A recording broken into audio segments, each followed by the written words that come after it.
Hello students, स्वागत है आप सभी का और एक सोल्यूशन वीडियो में। आज हम सॉल्व करने वाले हैं बिहार बोर्ड क्लास 10 हिंदी पाद्या का तीसरा चैप्टर। तो चलिए सॉल्व करते हैं। पहला प्रश्न है, कवि प्रेम मार्ग को अति सुंदो क्यों कहता है? इस मार्ग की विशेषता क्या है? उत्तर, कवि प्रेम मार्ग को अति सुधो अर्थात अत्यंत सरल और स्वच्छ इसलिए कहता है क्योंकि यह मार्ग छल कपट से रहित है। इस मार्ग पर चलने के लिए न तो किसी बुद्धि बल की आवश्यकता है और न ही अधिक सोच विचार की। प्रेम मार्ग में भक्त की भावना प्रधान होती है जिसमें सच्चे हृदय से प्रेम करना होता है। प्रेम मार्ग में दो व्यक्ति मिलकर एक हो जाते हैं, उनके बीच भिन्नता समाप्त हो जाती है। इस मार्ग में प्रेमी अपने प्रियतम को सर्वस्व समर्पित करता है और किसी भी प्रकार की प्रतिफल की उपेक्षा नहीं करता। प्रेम मार्ग में स्वार्थहीनता और समर्पण की भावना सर्वोपरि होती है। प्रश्न नंबर 2, मन लेह पे देह छटाक नहीं से कवि का क्या अभिप्राय है? उत्तर, मन लेह पे देह छटाक नहीं से कवि का अभिप्राय यह है कि प्रेम में प्रेमी अपनी पूरी आत्मा को अपने प्रियतम को समर्पित कर देता है, जबकि स्वयं के लिए कुछ भी नहीं रखता। मन की तुलना में छटाक बहुत ही छोटी इकाई है जो प्रेम में समर्पण की उच्चतम सीमा को दर्शाता है। प्रेम में देने की भावना प्रधान होती है और लेने की नहीं। प्रेमी अपने इष्ट को सर्वस्व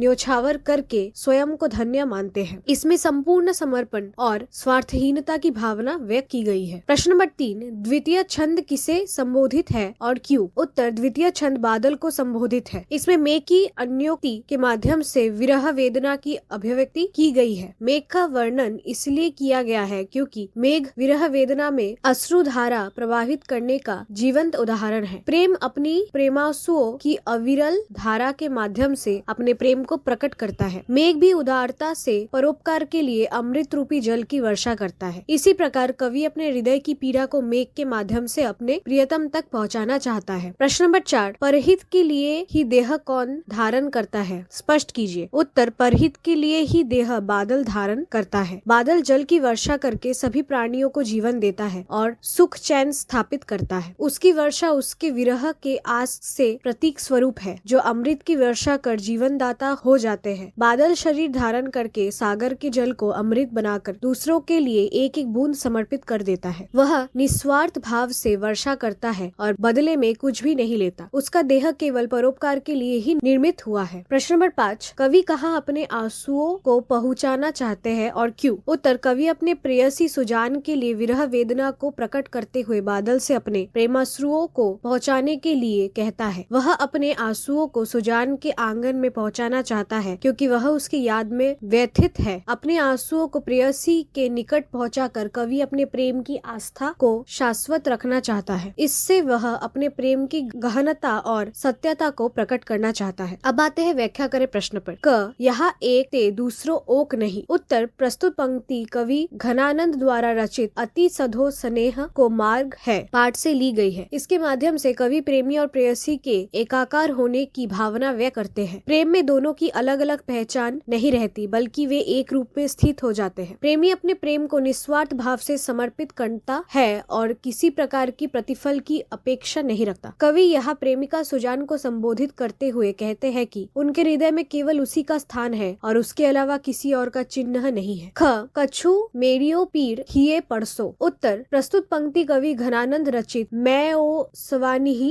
ले बरसो पाठ से ली गई है। कवि इस पंक्ति के माध्यम से परोपकारी बादल से निवेदन कर रहे हैं कि वे उनके हृदय की पीड़ा को भी स्पर्श करे। कवि चाहते हैं कि बादल उनके विरह वेदना से भरे आंसुओं को लेकर उनके प्रेयसी सुजान के आंगन में प्रेम की वर्षा कर दे। बादल जो जीवनदायक और परोपकारी है, सागर के जल को अमृत में परिवर्तित करके कल्याण करते हैं। उनसे कवि आग्रह करते हैं कि उनके दुख को समझे और उनके प्रेमाश्रुओं को सुजान तक पहुंचा दे। इस प्रकार कवि अपनी व्यथा को सुजान तक पहुंचाने के लिए बादल का सहारा लेते हैं। प्रश्न नंबर 7, कविता का सारांश अपने शब्दों में लिखे। उत्तर, कवि घनानंद की रचना अति सुधो स्नेह को मार्ग है प्रेम में सरल और सीधा मार्ग का वर्णन करती है। कवि कहते हैं कि प्रेम का रास्ता न तो टेढ़ा मेढ़ा है और न ही इस पर चलने के लिए चतुराई की आवश्यकता है। इस मार्ग पर वही लोग चलते हैं जिन्हें न अभिमान होता है और न किसी प्रकार की झिझक। ये लोग निसंकोच और सरलता से प्रेम पथ पर अग्रसर होते हैं। घनानंद के अनुसार सच्चे प्रेम में केवल एक ही जगह होती है, यहाँ दूसरे के लिए कोई स्थान नहीं है। कवि प्रेम का उदाहरण देकर बताते हैं कि प्रेमी अपना मन दे देता है लेकिन बदले में कुछ भी पाने की उम्मीद नहीं करता। यहाँ मन शब्द में श्लेष अलंकार का प्रयोग किया गया है जो भाव और भाषा की सुंदरता को बढ़ाता है। कविता के दूसरे भाग मो